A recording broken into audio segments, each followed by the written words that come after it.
नमस्कार सर, मी गणूशंकर डामसे म्हणून या सह्याद्रीत गाईड, नाणेघाट, चुलदन आणि किल्ल्या या सर्व किल्ल्यांची माहिती देणारा आतापर्यंत एक ज्येष्ठ नागरिक आहे। आपण जे इथं आहोत हा पुणे जिल्ह्याचा शेवटचा टोक नाणेघाट आणि जुन्नर तालुक्याचा शेवटचा टोक नाणेघाट आहे। आणि पश्चिमेकडून पाहिला तर ठाणे जिल्ह्याची बाउंड्री इथं पुणे जिल्ह्याला भेटली जाते आणि मुरबाड तालुक्याची बाउंड्री जुन्नर तालुक्याला भेटली जाते। आणि दक्षिणेकडून जर पाहिलं तर खंडाळा, लोणावळा, भीमेशंकर, मच्छिंद्र गोरख, सिद्धेगड, औफा घाट, दाऱ्या घाट, शेजारी जीवदन किल्ला आणि हा नाणेघाट आहे। आणि इथून उत्तरेकडं पाहिलं तर पहिलं भैरवगड, शेजारी माळशेज घाट, हरिश्चंद्रगड, कोंबाडगड, आजोबा, रतनगड आदी छोटे मोठे जिल्हे कळसुबाईपर्यंत आहेत। असा दक्षिण उत्तर हा सह्याद्री आहे। इथे सातवाहन राज्य पहिल्या शतकात आपल्याकडे होऊन गेले भारतात, ज्याची मुख्य राजधानी पैठण आणि उपराजधानी जुन्नर होती ते। आणि त्यावेळी सातवाहन आणि जे 400 वर्ष राज्य केले त्या कालावधीत त्यांची मुख्य राजधानी पैठण आणि उपराजधानी जुन्नर असल्यामुळे त्यांना नेवासा मार्गे, नाशिक मार्गे पैठणकडे जाण्याचे रस्ते होते। पण या सह्याद्रीत कुठलाच घाट नव्हता। हे दक्षिण उत्तर मी सह्याद्रीच्या आता नावं सांगितली त्या किल्ल्यांची, या सह्याद्रीत कुठला घाट नव्हता। त्यावेळी एक इंजिनियर होता सातवाहनांचा, नाना नाव म्हणत, आणि त्यांनी त्या सह्याद्रीतल्या सगळ्या दगडांची चौकशी केली आणि पूर्ण दगडाची चौकशी करून त्यांना हा दगड आवडला। हा दगड आवडल्यामुळे त्यांनी ही खिंड फोडून तयार केली। वरती रांजण ठेवला गेला आणि याची वळणं बांधून घोडे, रेडे, खेचरे येण्यासारखी मार्ग तयार केला। आणि मग काही कालांतराने हा व्यापारी मार्ग कसा चालू झाला तर त्या काळी विरार, वसई, नाला, सोपारा, कल्याण ही बंदरामध्ये बाहेरचे जहाजे उभे राहायचे बाहेर देशाची आणि अनेक तऱ्हेचा माल आणला जायचा। तो माल ह्या नाणेघाटाने आयात होऊ लागला। या रांजणाच्या दिवसातनं 2 वेळा हे रांजण भरला जायचा, याच्यात नाणी टाकली जायची। असा काही काळ सातवाहनांचा गेला आणि मग काही सातवाहनांच्या काळानंतर त्यांचे काही वंशज होऊन गेले। शिमुखराजा सातवाहन, राणी गौतमी, पुत्र सातकर्णी, राणी नागरिका असे होतात। त्यांचे पुत्र सुद्धा या भिंतीवर आहेत। नाशिकची लेणी, कारल्याची लेणी आणि नाणेघाटची लेणी सातवाहनकालीन आहे। आपल्याकडं भरपूर लेणी आहेत, पण तो गौतम बुद्ध असेल, हर्षवर्धन असेल, राजा पुढे यांच्या भरपूर लेणी आहेत। आणि त्या कालानंतर नागरिका राणीनं 18 यज्ञ केले होते। 18 यज्ञात एक राजस्व यज्ञ होता, एक अश्वमेध यज्ञ होता आणि यज्ञाआरंभी पहिली तिला शिलालेख लिहिला। शिलालेखाच्या वरच्या वळीत श्री गणेश, वसुदेव, इंद्र, कुबेर सर्व देवताची नावे आहेत। आणि मग खाली सर्व दान वस्तू, किती हजारो गायी दान केल्या, किती हजारो बैल दान केले, किती सुवर्ण कसं दान केलं याची माहिती त्याला मिळाल्यानंतर त्यांनी महाराठी म्हणले। महाराठी म्हणजे मराठी, महाराष्ट्र आणि मराठी भाषेला त्या काळात नाव पडले म्हणून हा महाराष्ट्राचा आजही आपण म्हणलं जाते। धन्यवाद सर।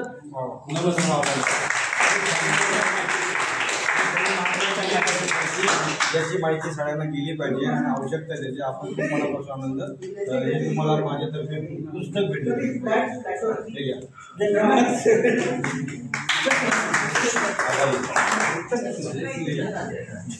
बस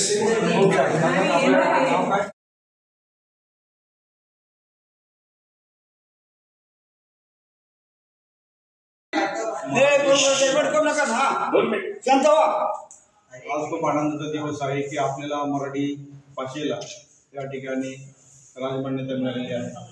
तर म्हणजे खूप आनंदाची गोष्ट। आणि आज आपण या ठिकाणी यासाठी आलो की नक्षत्रांचं देणं काव्यांचे गेले 25 वर्ष साहित्य क्षेत्रात, कविता क्षेत्रात काम करते। तर आज अभिजात दर्जा मिळाल्यामुळं आपण जे प्राचीन जो शिलालेख आहे त्या शिलालेखाच्या संदर्भ घेऊन आपली मराठी भाषा किती प्राचीन आहे हे आपल्याला या लेखामध्ये सांगितलेले आहे। त्या काळामध्ये महिला ह्या प्रमुख होत्या आपल्या राज्याच्या, तर त्यावेळेस आंतरराष्ट्रीय व्यापार इथून होत होता। इथून खाली चळ कोकण अगदी इराणपासून मुंबईपर्यंत गुजरातचा व्यापार इथून चालायचा आणि खाली अगदी कर्नाटकपासून तर मद्रासपर्यंत जिल्हा व्यापाराचं हे आपण आजच्या भाषेत टोल नाका म्हणूया। तर इथं याच्यामध्ये लिपीमध्ये असं लिहिलेलं आहे की त्या राणीने इथं आपल्याला जो विकास केलेला आहे, जे दान केलेले आहे, त्या काय काय विकास केला त्याची माहिती या लेखामध्ये दिलेली आहे। आणि त्या लेखामध्ये विशेषतः आपल्या मराठी भाषेचा उल्लेख केलेला आहे. आणि म्हणून 1600 वर्षापूर्वीचा सुद्धा 1000 वर्षापूर्वीचा हा लेख आपल्याला संदर्भ म्हणून लोक इतके विचार करतात की त्यातील लेखाचे काही पापुद्रे आपल्या घरी लिहिलेले आहेत, ते फार चुकीचे आहे. तर पूर्णपणे अशा 12 का 13 असे लेखांचा आलेखपत्र होते. तर त्याच्या लेखामध्ये मराठी भाषा ही किती समृद्ध आणि किती जुनी आहे आणि आपला जो अभिजात दर्जा मिळाला आहे तो केवळ या लेखामुळे मिळाला आहे. आणि म्हणून या निमित्ताने आपण आमचे जुन्नर तालुक्यातले ज्ञानेश्वर काजळे यांना सुद्धा आम्ही नक्षत्र गौरव या पुरस्काराने यावेळी सन्मानित करणार आहे. त्यांना आपण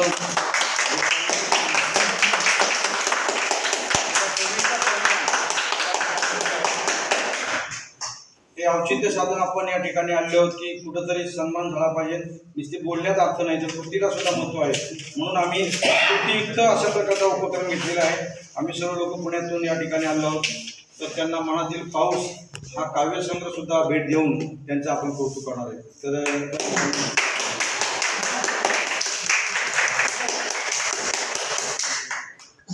धन्यवाद. आणि अशा प्रकारे आपण मराठी